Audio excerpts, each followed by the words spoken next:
Hello, it's Juliana here, and I want to talk about how difficult it is being a doll influencer on the autism spectrum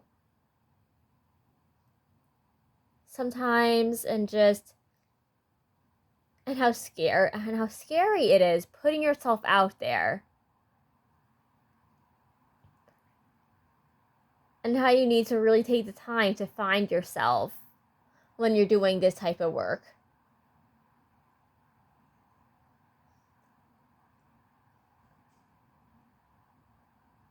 So lately, I've been playing a game called Needy Streamer Overload, or like Needy Girl Overdose.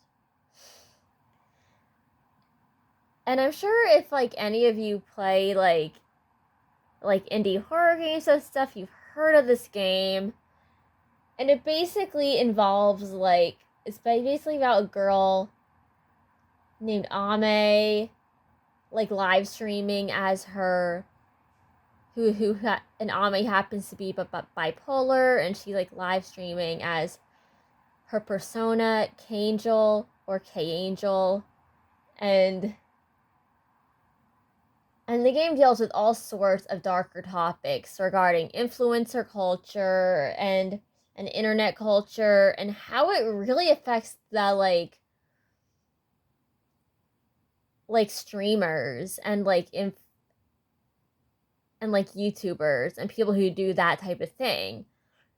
And just playing this game really made me think a lot about that.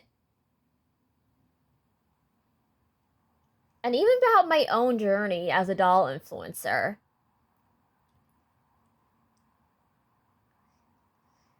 So,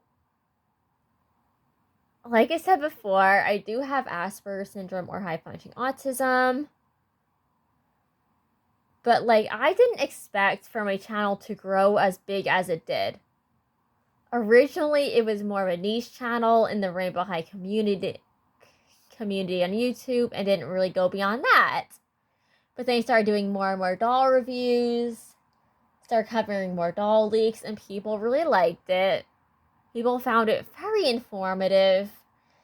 And now my channel is where it's at today, to where I can cover multiple topics that I love, and while focusing on the doll lines that make me the happiest. That are also big hyperfixations of mine.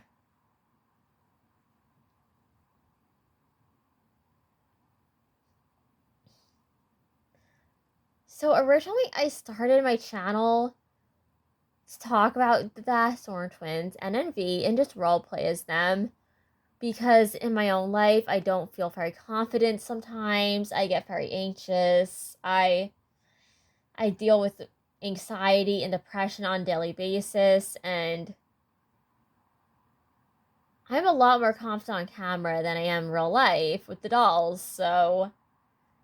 So role-playing as them helped me realize this more creative outlet where I could express my special interests and what makes me really happy with more pride and confidence, without really needing to feel ashamed of it or worried that people aren't gonna like me or anything like that. So NNV, ever since getting inspired by their self-confidence in the Rainbow High anime series, thank you Ayako and Nobi and Karambi for breathing so much life into these girls and giving them those incredible personalities, because they really resonated with me. But yeah, they helped me deal with a lot, and they helped me find a lot of my own confidence to keep going with this and express more of myself and what makes me happy when it comes to doll collecting, and what makes this so special and precious to me.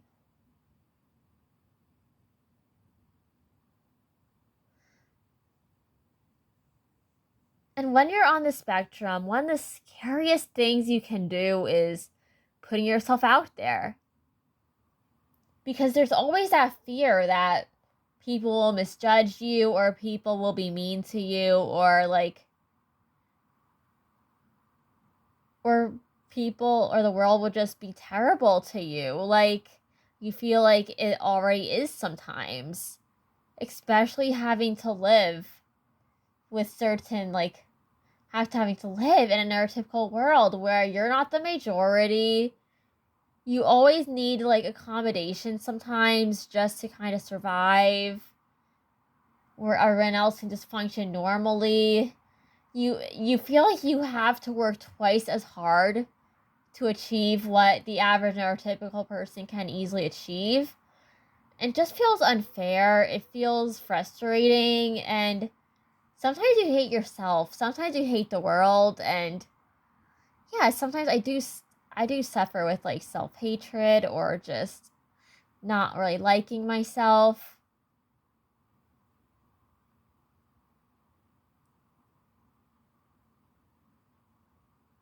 But yeah.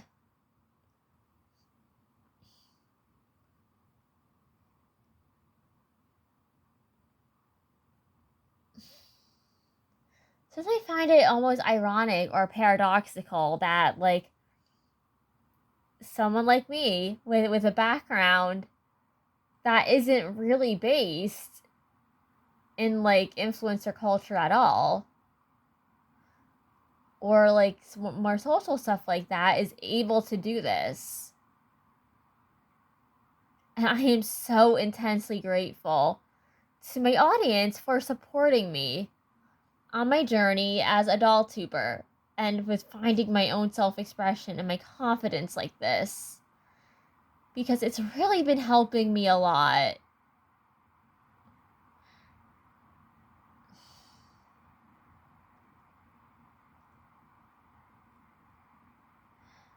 And I noticed there are a lot of surveys where the results are the same. A lot of kids want to be influencers when they grow up. Whether it be Instagram, TikTok, YouTube. I know there was a survey from the 2000 sometime that that basically reported a whole lot of kids want to be YouTubers. And it's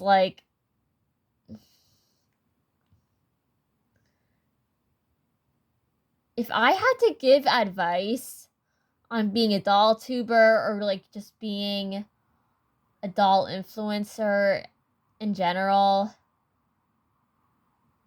you gotta have a thick skin.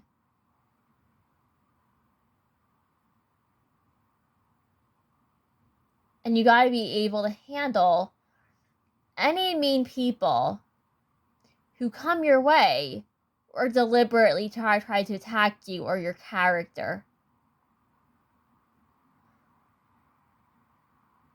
That is something that I have personally had to deal with in the past on my channel, and it really did scare me. It really did affect the way I see all this. And yeah, you gotta have caution with that. And another thing is, you gotta go into making videos for the right reasons. To me, if you're just going in and making videos on whatever trend is popular or something like that, or you're literally making videos just to try to get famous, that is not the right motivation to have.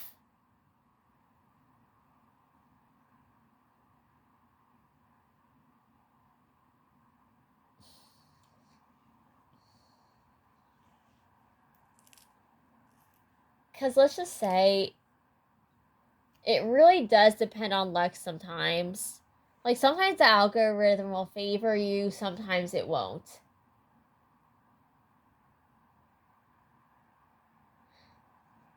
And as a smaller DollTuber, I am well aware of that. I am well aware that a lot of my videos tend to underperform. Or like people don't really watch them as much as they do like bigger influencers videos, and that's okay. My channel is still growing. It hasn't fully blossomed yet. It's like a rose in bloom where like it hasn't fully bloomed, but it's getting there.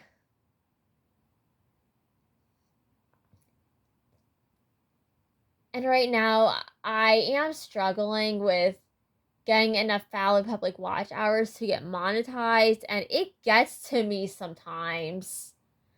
Like, it really does. Like, sometimes I'll feel like a failure for the fact that I keep struggling to get enough valid public watch hours to reach monetization and just get to that stage. But with YouTube, you gotta realize that it's a very long process.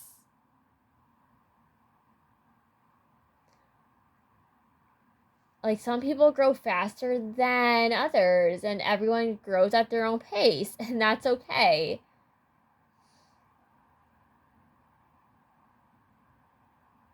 And I've had to learn with my channel to let go of some of my perfectionistic instincts sometimes. Or my like deeper, more perfectionistic thoughts where I'm really hard on myself, because it's like I want to make an effort to enjoy it, to express what I love, and just show the dolls that I care about more than anything else.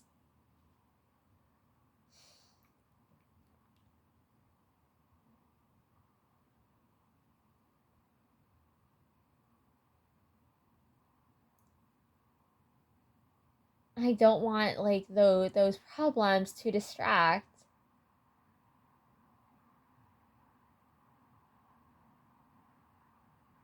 from like the fun I have on my channel, and how much of an impact it's had on people. Yes, I know this is a very, very rambly video, but I guess I just wanted to address this.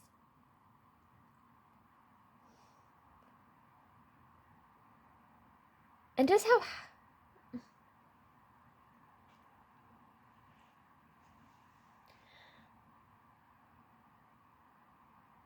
But I guess the point is that being an influencer isn't always the easiest. And there are days when I feel just so down and just so unhappy and just so depressed that I don't even feel motivated to film. And if you're like ever struggling with like your mental health or going through anything, it's okay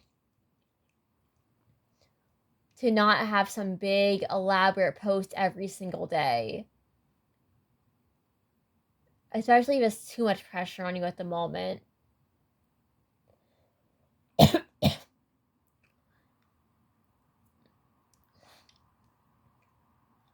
Like, it's like sometimes you need to balance working on the channel and just relaxing in your own everyday life.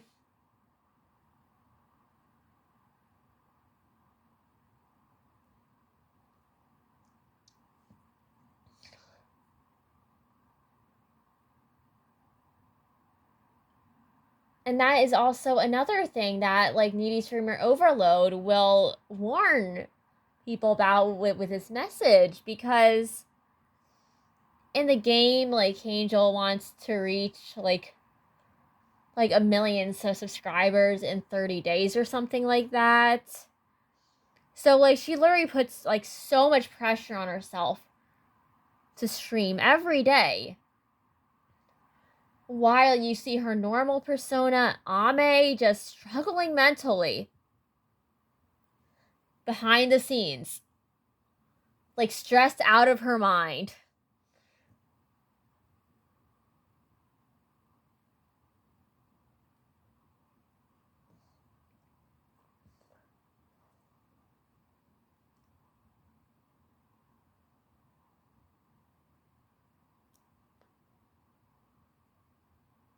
I guess what I'm trying to say here is that with running a channel or any like popular like social media platform,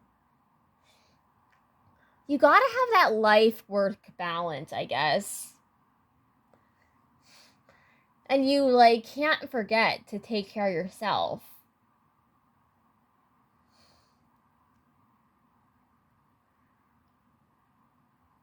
And especially not your mental health. Like if you're ever like trying to do influencer stuff and you're just not motivated at the moment, or you're not in the mood for it and you're just pushing yourself, sometimes it's okay to take like a little break from time to time. Whether that be for like a day or like a week or so, or like however long you need to kind of mentally recover and get your mind into a better place before taking the time to address the idea that you're thinking of.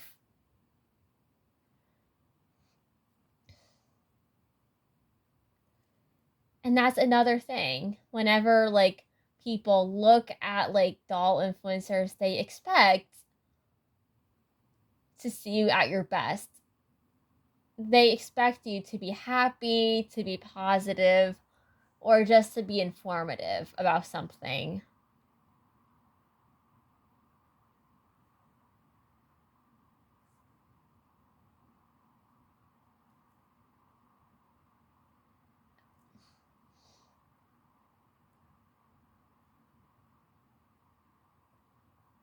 And your audience, they want you to be happy and be at your best. And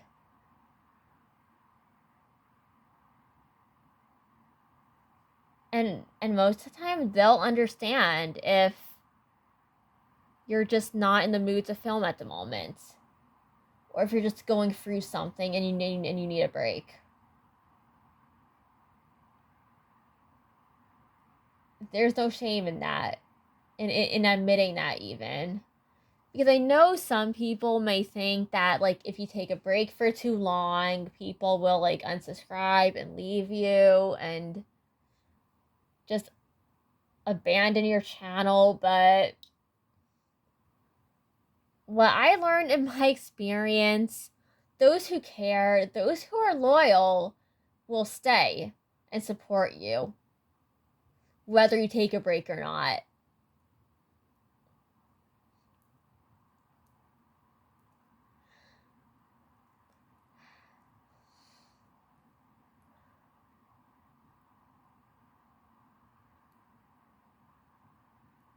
And also, I do always try to be my best version of myself for my audience, where I'm at my most happy and at my most creative and just mentally at my strongest. So, mysterious audience, I just want to talk about that and how, yeah, sometimes I'm just going, how sometimes behind the scenes I'll be going through things or I'm not the most happy. But I really am trying my best for you. I want to be there for you. I want to be your beacon of hope in the doll community and for autistic DollTubers everywhere. So goodbye, mysterious audience. I love you. And I really appreciate you watching the channel. And that was me just talking about some of my struggles as a DollTuber, I guess.